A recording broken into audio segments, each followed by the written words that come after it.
Another violent attack on Charlotte's light rail, the second stabbing in just 4 months. Today, the suspect, Oscar Solorzano, was denied bond after police say he stabbed a rider in the chest on the Blue Line Friday. Now, that's the same line where Irina Zarutska was stabbed and ultimately died. That was back in August. Well, new court documents detail exactly what led to the stabbing. According to police, Oscar boarded the train with an alcoholic beverage. At some point, he began yelling at a passenger. That's when the victim, Kenyon Doby, intervened and told Oscar to leave everyone alone. Police say Oscar continued to intake his drink in hand, which is forbidden on CAT systems. At one point, he stood, walked directly at Kenyon, and began yelling. Kenyon, fearing for his safety, pushed Oscar away, causing him to stumble. Oscar then retaliated, pulled out a large knife from his pocket, and stabbed the victim in the chest. Oscar got off the train, but was arrested just minutes later. Well, tonight, we're hearing for the first time from the man who was stabbed on board the light rail. We've also since learned he was an employee with Old Mecklenburg Brewery. He says he is touched by all the support. My job actually sent me a care package to my house. Everybody has been calling me a hero. I know all the doctors, they keep coming and shaking my hand and saying that it's an honor for them to be helping me recover. And all my friends and my family said that it kind of like scared them, but they're proud that I survived it. Now, we have live team coverage tonight. Our Katie Solt and investigative reporter David Hodges are both live here in Charlotte.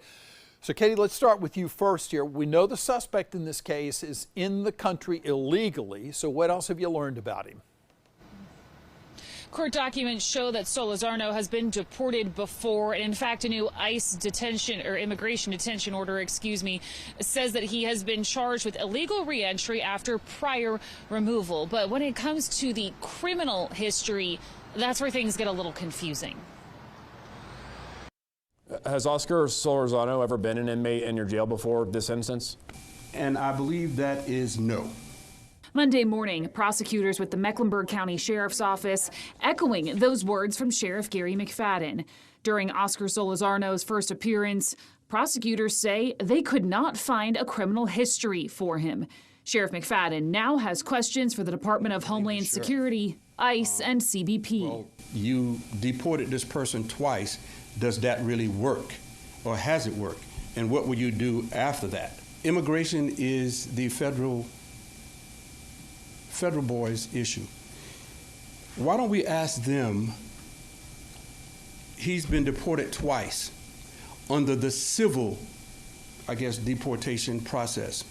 You probably need to ask them, why haven't they charged him with a criminal aspect of this offense?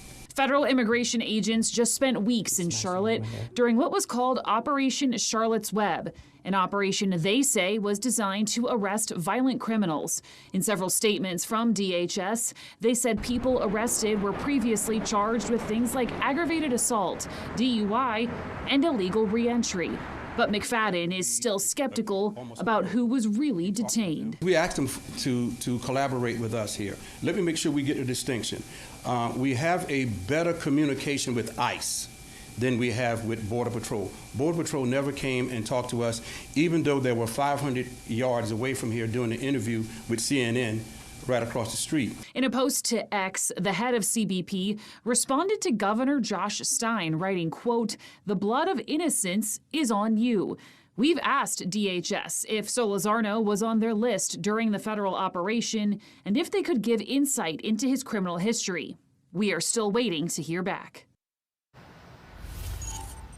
Solorzano is due back in court here on December 30th. Live in Uptown Charlotte, Katie Solt, WBTV, on your side. All right, Katie.